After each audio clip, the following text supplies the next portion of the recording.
ನಾವು ತುಂಬಾ ವೆರೈಟಿಯ non veg ಆಹಾರದಿಂದ ಇನ್ಸ್ಪೈರ್ ಆಗಿ ಅದೇ ರೆಸಿಪಿಯನ್ನು ಉಪಯೋಗಿಸಿ ವೆಜ್ ಆಹಾರವನ್ನು ತಯಾರಿಸುತ್ತೇವೆ. ಸೊ ಅದೇ ತರ ಇವತ್ತಿನ ವಿಡಿಯೋದಲ್ಲಿ ಮೊಟ್ಟೆ ಹಾಕದೆ ಆಲ್ಮೋಸ್ಟ್ ಸೇಮ್ ಟೇಸ್ಟ್ ಕೊಡುವ ವೆಜ್ ಆಮ್ಲೆಟ್ ಅನ್ನು ಹೇಗೆ ಮಾಡೋದು ಅಂತ ತಿಳಿಸ್ತೇವೆ. ಇದನ್ನು ಮಾಡಲಿಕ್ಕೆ ನಾವು ದಿನನಿತ್ಯ ಬಳಸುವ ಸಾಮಗ್ರಿಯೇ ಸಾಕು. ಈಗ ಇದರ ವಿಧಾನವನ್ನು ನೋಡೋಣ.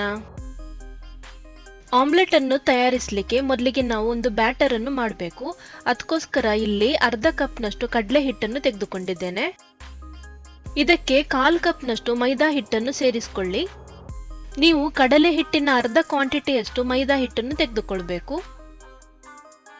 ಇದಕ್ಕೆ ಅರ್ಧ ಟೀ ಸ್ಪೂನ್ ಅಷ್ಟು ಬೇಕಿಂಗ್ ಪೌಡರ್ ಅನ್ನು ಹಾಕೊಳ್ಳಿ. ಹಾಗೆಯೇ ರುಚಿಗೆ ತಕ್ಕಷ್ಟು ಉಪ್ಪನ್ನು ಸಹ ಹಾಕಿ.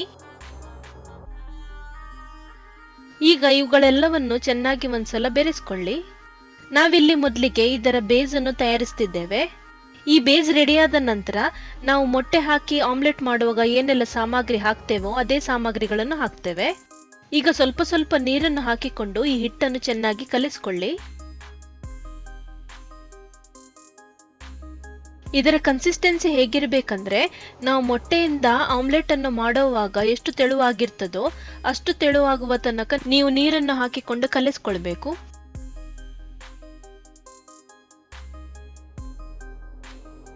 ಸದ್ಯಕ್ಕೆ ನಾನು ಇದರ ಕನ್ಸಿಸ್ಟೆನ್ಸಿಯನ್ನು ಈ ರೀತಿ ಇಟ್ಟಿದ್ದೇನೆ. ಮೊದಲಿಗೆ ನೀವು ಒಂದು ಆಮ್ಲೆಟ್ ಅನ್ನು ಹಾಕಿಕೊಂಡು ನೋಡಿ. ಅದು ಸ್ವಲ್ಪ ದಪ್ಪವಾಗಿ ಬಂದ್ರೆ ಆಮೇಲೆ ಬೇಕಾದರೆ ನೀರನ್ನು ಹಾಕಿಕೊಂಡು ಕನ್ಸಿಸ್ಟೆನ್ಸಿಯನ್ನು ಅಡ್ಜಸ್ಟ್ ಮಾಡ್ಕೊಳ್ಬಹುದು. ಈ ಬೇಸ್ಗೆ ನಾವು ಬೇರೆ ಸಾಮಗ್ರಿಗಳನ್ನು ಒಂದೊಂದಾಗಿ ಹಾಕೋಣ. ಮೊದಲನೇದಾಗಿ ನಾನು ಒಂದು ಈರುಳ್ಳಿಯನ್ನು ಸಣ್ಣಕ್ಕೆ ಹೆಚ್ಚಿಕೊಂಡು ಹಾಕ್ತಿದ್ದೇನೆ. ನೀರುಳ್ಳಿ ಜೊತೆಗೆ ಒಂದು ಟೊಮ್ಯಾಟೊವನ್ನು ಸಣ್ಣಕ್ಕೆ ಹೆಚ್ಚಿಕೊಂಡು ಹಾಕಿ.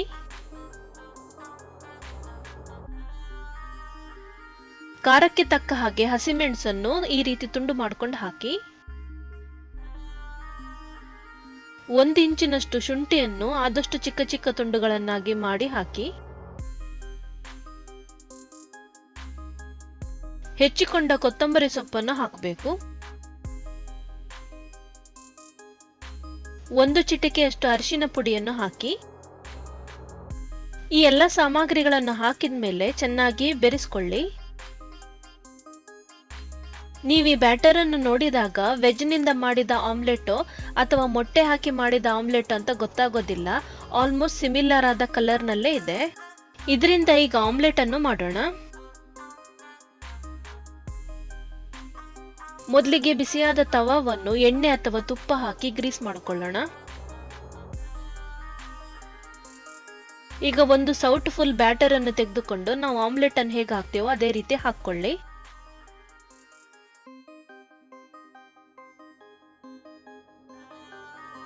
ಆಮ್ಲೆಟ್ ಅನ್ನು ಮೀಡಿಯಂ ಉರಿನಲ್ಲಿ ಕಾಯಿಸಿಕೊಳ್ಬೇಕು.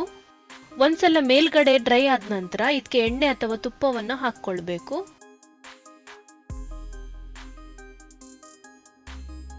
ಮೇಲ್ಭಾಗ ಆಲ್ಮೋಸ್ಟ್ ಈಗ ಡ್ರೈ ಆಗಿಬಿಟ್ಟಿದೆ. ಈಗ ಇದನ್ನು ಮಗುಚ್ಕೊಂಡು ಇನ್ನೊಂದು ಬದಿ ಕಾಯಿಸ್ಕೊಳ್ಳೋಣ. ನನಗೆ ಈ ಮೊದಲು ಹಾಕಿದ ಆಮ್ಲೆಟ್ ಅಷ್ಟೊಂದು ಸ್ಯಾಟಿಸ್ಫ್ಯಾಕ್ಟರಿ ಆಗಿಲ್ಲ. ಯಾಕಂದ್ರೆ ಇದು ಸ್ವಲ್ಪ ದಪ್ಪವಾಗಿಬಿಟ್ಟಿದೆ. ಇದರಲ್ಲಿ ನಾವು ಮೊಟ್ಟೆ ಹಾಕಿ ಮಾಡಿದ ಆಮ್ಲೆಟ್ ತರ ಟೆಕ್ಸ್ಚರ್ ಇಲ್ಲ. ಹಾಗಾಗಿ ನಾನು ಹಿಟ್ಟಿಗೆ ಪುನಃ ನೀರನ್ನು ಹಾಕಿಕೊಂಡು ತುಂಬಾ ತೆಳುವಾಗಿ ಮಾಡ್ಕೊಂಡಿದ್ದೇನೆ. ಈಗ ನಾನು ಇನ್ನೊಂದು ಆಮ್ಲೆಟ್ ಅನ್ನು ಹಾಕೊಂಡು ತೋರಿಸ್ತೇನೆ. ಇದರಲ್ಲಿ ನೀವು ನೋಡಬಹುದು ಈ ಹಿಟ್ಟಿನ ಕನ್ಸಿಸ್ಟೆನ್ಸಿ ತುಂಬಾ ತೆಳುವಾಗಿದೆ. ನೀವು ಕೂಡ ಮೊದಲಿಗೆ ಒಂದು ಸಣ್ಣ ಆಮ್ಲೆಟ್ ಅನ್ನು ಹಾಕಿಕೊಂಡು ನೋಡಿ.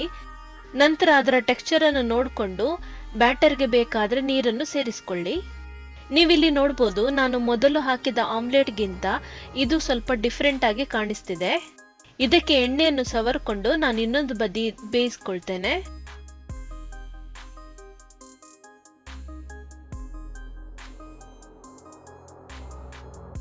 ಎರಡೂ ಬದಿ ಆಮ್ಲೆಟ್ ಸಮಾನವಾಗಿ ಚೆನ್ನಾಗಿ ಬೆಂದಿದೆ. ಈಗ ಇದನ್ನು ತವಾದಿಂದ ಹೊರಗೆ ತೆಗೆಯೋಣ. ಸೊ ಈ ವೆಜ್ ಆಮ್ಲೆಟ್ ನೋಡಿದಾಗ ಮೊಟ್ಟೆಯಿಂದ ಮಾಡಿದ ಆಮ್ಲೆಟ್ ತರಾನೇ ಕಾಣಿಸ್ತಿದೆ ಅಲ್ವಾ? ಇದರ ರುಚಿನೂ ತುಂಬಾ ಚೆನ್ನಾಗಿದೆ. ನೀವು ಮೊದಲೇ ನೋಡಿದ್ದೀರಾ, ನಾನು ಬ್ಯಾಟರ್ ಅನ್ನು ತಯಾರಿಸಿಕೊಳ್ಳುವಾಗ ಬೇಕಿಂಗ್ ಪೌಡರ್ ಅನ್ನು ಹಾಕಿದ್ದೆ. ಅದನ್ನು ನೀವು ಹಾಕಲೇಬೇಕು, ಅದನ್ನು ಸ್ಕಿಪ್ ಮಾಡಬೇಡಿ. ಇದನ್ನು ಹೀಗೆ ತಿನ್ನೋದಕ್ಕಿಂತ ನೀವು ಅನ್ನ ಮತ್ತು ಸಾರಿನ ಜೊತೆಗೆ ಸೈಡ್ ಡಿಶ್ ಆಗಿ ಸವಿಬಹುದು. ಬೆಳಗಿನ ಉಪಹಾರಕ್ಕೆ ಬ್ರೆಡ್ನ ನಡುವೆ ಹಾಕೊಂಡು ಬ್ರೆಡ್ ಆಮ್ಲೆಟ್ ಅನ್ನು ಮಾಡಬಹುದು. ಚಪಾತಿ ಅಥವಾ ಪರೋಟದ ನಡುವೆ ಇದನ್ನು ಹಾಕಿಕೊಂಡು ಇದರ ಜೊತೆಗೆ ಸ್ವಲ್ಪ ಟೊಮ್ಯಾಟೊ ಕೆಚಪ್ ನೀರುಳ್ಳಿಯನ್ನು ಹಾಕಿ ರೋಲ್ ಅನ್ನು ಕೂಡ ಮಾಡಬಹುದು.